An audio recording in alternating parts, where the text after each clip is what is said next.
സൗരയൂഥത്തെ ഏറെ പിന്നിലാക്കി സഞ്ചരിക്കുമ്പോൾ നമ്മൾ ലോക്കൽ ബബിൾ എന്നറിയപ്പെടുന്ന ഒരു ഭീമൻ ഘടനയിൽ എത്തിച്ചേരും.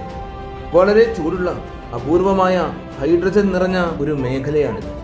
തണുത്ത കോസ്മിക് പൊടിപടലങ്ങളുടെ ഭിത്തികളാൽ ഇത് ചുറ്റപ്പെട്ടിരിക്കുന്നു. അനവധി സൂപ്പർനോവ വിസ്ഫോടനങ്ങളുടെ അവശിഷ്ടങ്ങളിൽ നിന്നാണ് ഇത് രൂപപ്പെട്ടിരിക്കുന്നത്. ഇന്നിത് 300 പ്രകാശവർഷത്തിൽ കൂടുതലുള്ള ഒരു വലിയ കോസ്മിക് ശൂന്യതയായി വ്യാപിച്ചു കിടക്കുന്നു. ഈ ഘടനകളെ സൂപ്പർ ഷെൽ എന്നാണ് വിളിക്കുന്നത്. ചിലപ്പോൾ ഇവ ഗാലക്സിയുടെ ഡിസ്ക് പോലും താണ്ടിപ്പോകും. നമ്മുടെ ഭൂമി ഒരു ലോക്കൽ ബബിൾ മേഖലയിലെ ലോക്കൽ ഇന്റർസ്റ്റെല്ലർ ക്ലൗഡ് എന്ന ഭാഗത്താണ് സ്ഥിതി ചെയ്യുന്നത്. ഏകദേശം 8 ദശലക്ഷം വർഷങ്ങൾക്ക് ശേഷം ബഹിരാകാശ മാനദണ്ഡം അനുസരിച്ച് വളരെ വേഗതയിൽ നമ്മുടെ സൗരയൂഥം ലൂപ്പ് 1 ബബിൾ എന്ന മറ്റൊരു ഭീമൻ കോസ്മിക് മേഖലയിലേക്ക് പ്രവേശിക്കും. ഈ അതിശക്തമായ കുമിള നമ്മുടെ ലോക്കൽ ബബിൾ പോലെ തന്നെ വലുതാണ്.